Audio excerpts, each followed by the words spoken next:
Христос воскресе! Приветствую вас на канале, Денис у микрофона. Прошу вас присоединиться к сбору, все реквизиты в комментариях для того, чтобы мы имели возможность переводить видео на канале на иностранные языки, в данном случае на английский, чтобы люди по всему миру могли читать субтитры и знать, что происходит в религиозной жизни Украины.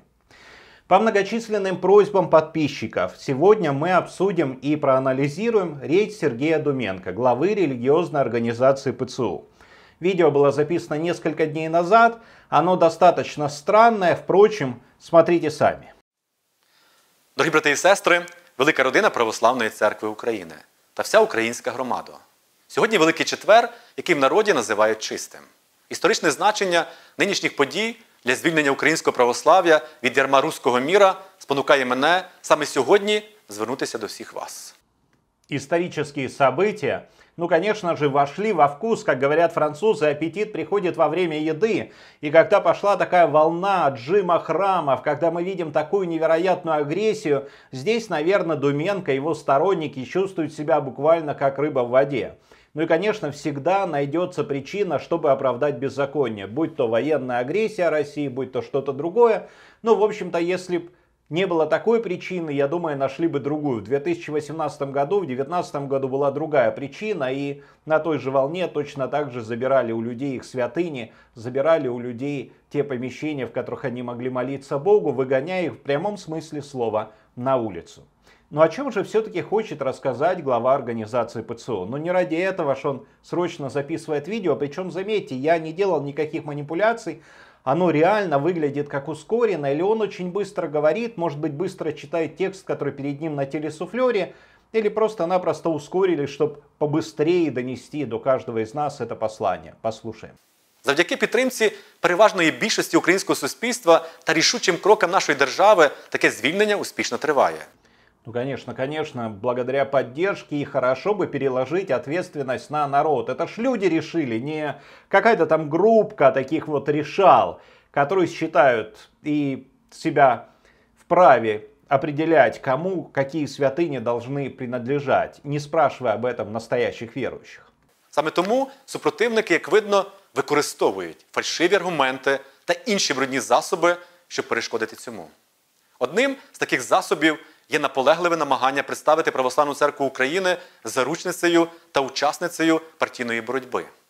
Да как вообще посмели? Как посмели представить ПЦУ заложницей политической борьбы? Конечно же, это настолько далекая от политики религиозная организация, что даже ее начало никак не было связано с политиками. Даже имени Порошенко нет ни в какой грамоте, полученной от константинопольского патриарха Варфоломея. Да вообще все это чушь, и вам показалось, если вы такое увидели.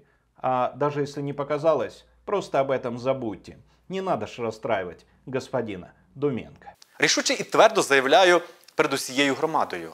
Ми не дозволяли дотепер і надалі не дозволятимемо робити цього. За сприяння розбудові помісної церкви ми вдячні всім політичним силам, незалежно від того, чи вони представляють у певний проміжок історії владу або опозицію.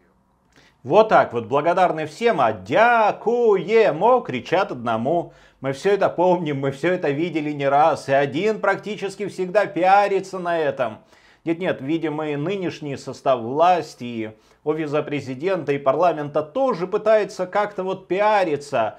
И того же патриарха Варфоломея приглашали с помпой, когда там нельзя было подойти за километр. Буквально через пару недель в Венгрии можно было хоть за рукав его подержать. И никакой полиции, охраны и тысячи солдат. Да ладно, мы о другом. Давайте посмотрим, вообще было ли какое-то и сохраняется политическое влияние на ПЦУ или нет, или нам с вами показалось. Але жодна політична сила, партія чи окремий лідер не можуть і не будуть мати в Православній Церкві України якоїсь виняткової, чи тим більше контролюючої ролі. Представляете, нет. И никто там не сидел в президиуме на соборе в декабре 2018 года и не принимал решения.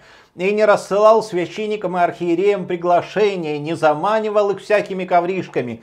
Конечно, никто это не делал. И мы даже знаем фамилию того, кто это не делал. Большой друг, кстати, Думенко.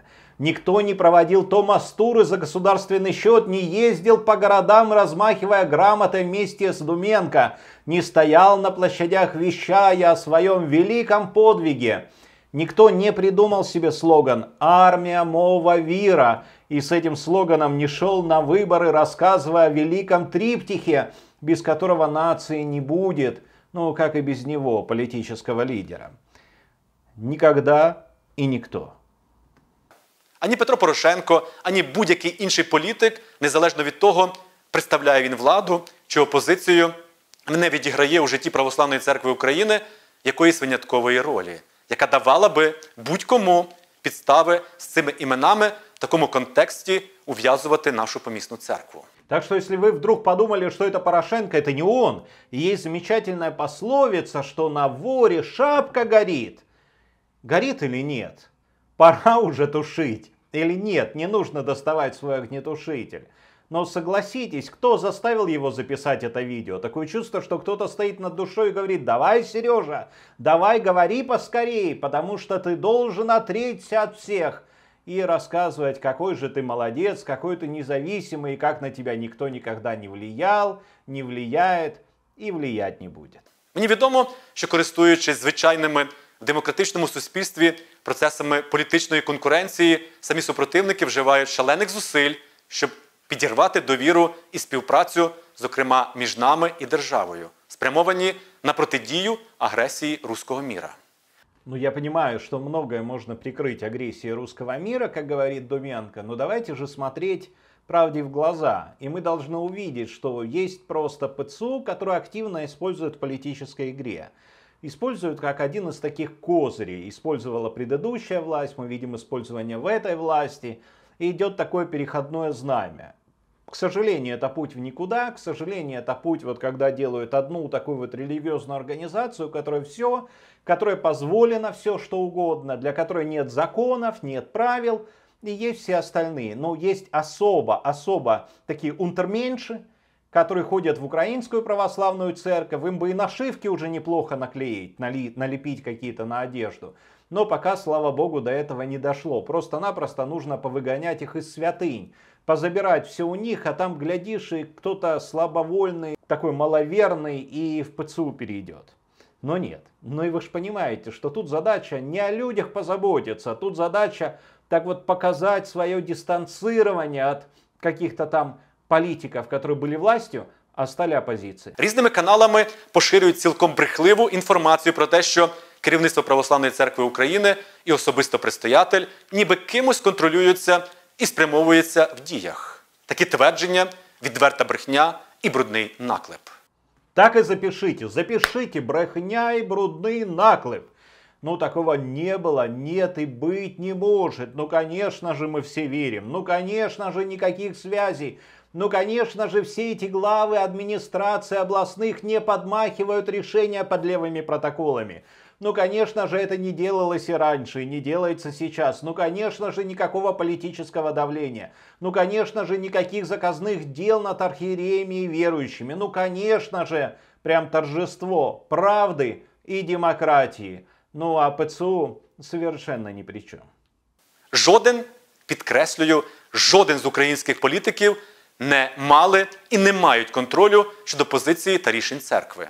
Тим більше цього не мають і не можуть мати якісь регіональні клани, які від початку вперто намагалися його добитися, але зазнали фіаско. Ну, может быть, они зазнали фиаско. Мы видели с вами пивного олигарха Мацолу, который там всячески обхаживал Думенко и строил его митрополичьи палаты.